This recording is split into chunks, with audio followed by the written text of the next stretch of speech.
Excessive heat warning extended in southern Utah. Former massage therapist sentenced to prison. And Washington City proposes bar establishment zone. You're watching St. George News at 5. Good afternoon, I'm Monica McLaughlin.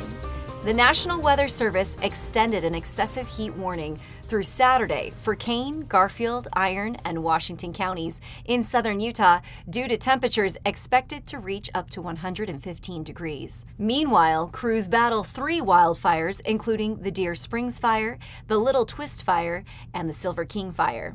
Firefighters are focused on holding and improving containment lines. Despite their efforts, interior pockets of fuel within the fire's perimeter continue to burn, producing visible smoke in the South Creek area from both Beaver and Paiute counties.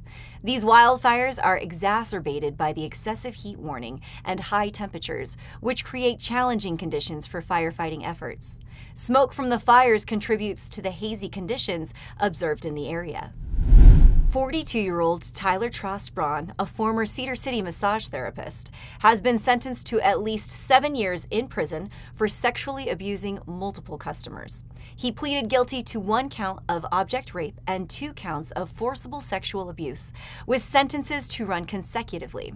Initially charged with 14 felonies, the charges were reduced to 3 as part of a plea deal.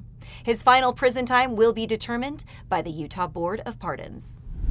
In Wednesday's Washington City Council meeting, residents voiced their concerns about a proposed bar establishment overlay zone near Washington Parkway and Grapevine Crossing Road, resulting in the decision to table the vote until August 14th.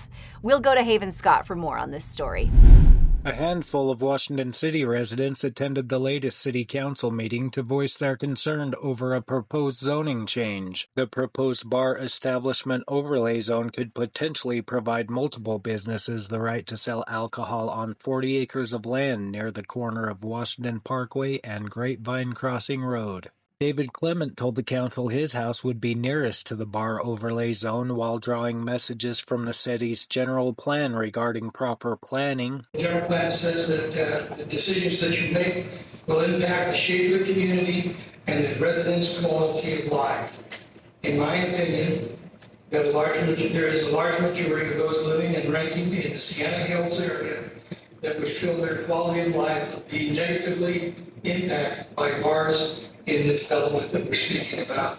Kristen Wenzel told the council the rights of those who drink alcohol would not be infringed upon if the motion were killed. But a yes vote is infringing on the rights of citizens' wishes for peace and safety in their community. The applicant for the zone change, Councilman Troy Belliston, recused himself from the discussion until a full council could be present. The item was ultimately tabled until the next City Council meeting on August 14th. Once the regular meeting started, council members were introduced to the city's 2024 Washington City Royalty Awardees. Miss Washington Myra Peterson, First Attendant Brinley McDonald, Second Attendant Tessa Stewart, and Miss Spirit Kinsley Barton each gave short speeches before the council. They spoke of their excitement to represent Washington City in the upcoming year. Mayor Cress Daly also presented Jason Hansen with a service award after his departure from the Washington City Planning Commission after 8 years. Thanks, Haven. As Zion National Park grapples with record-breaking visitor numbers, park officials say they are nearing the completion of a visitor use management plan. Here's Stephanie DeGraw for the details. Zion National Park is closer to a new visitor use management plan as the park strains under the weight of ongoing record visitation. The draft visitor use plan and environmental assessment will be available for public comment this winter. Visitor Use Manager Susan McPartland had this to say.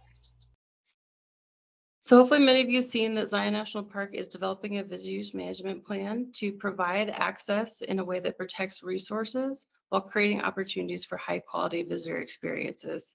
The park has created an update for the public that we released today to give people an update on the plan status, upcoming timeline for the plan, types of strategies that are being evaluated, as well as opportunities for future public engagement. Why we're providing this update now is that we want to ensure that the public is aware that this important work has been continuing and that they will be engaged in the relative near future. The plan proposes sustainable visitor access, protect park resources, and more. Thanks, Stephanie. Now we'll go to Sheldon and Amy for your guide to what's going on in southern Utah this weekend.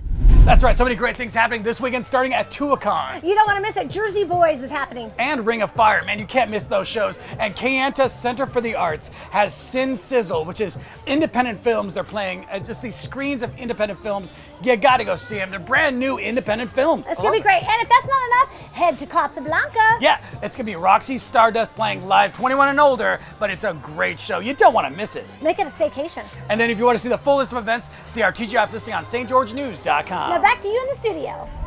Thanks, Sheldon and Amy. A free musical highlighting local history will be performed at the Pioneer Legacy Celebration in Cedar City on Pioneer Day, featuring over 100 young actors, fireworks, and a community-driven production led by Meryl and Justin Osmond. Here's Alicia Lundgren for more on the event. The Pioneer Legacy Celebration is back in southern Utah this Pioneer Day. The musical, featuring local history and fireworks under the stars, will open at Southern Utah University's Eccles Coliseum in Cedar City. The gates will open at 7 p.m. with a pre-show expected at 8:15 p.m. The main event begins at 9:30. The production is touted as being one of the largest in the state and will be free to the public. Thank you for watching St. George News at 5. I'm Monica McLaughlin with St. George News, your #1 source for local news. This has been St. George News at 5.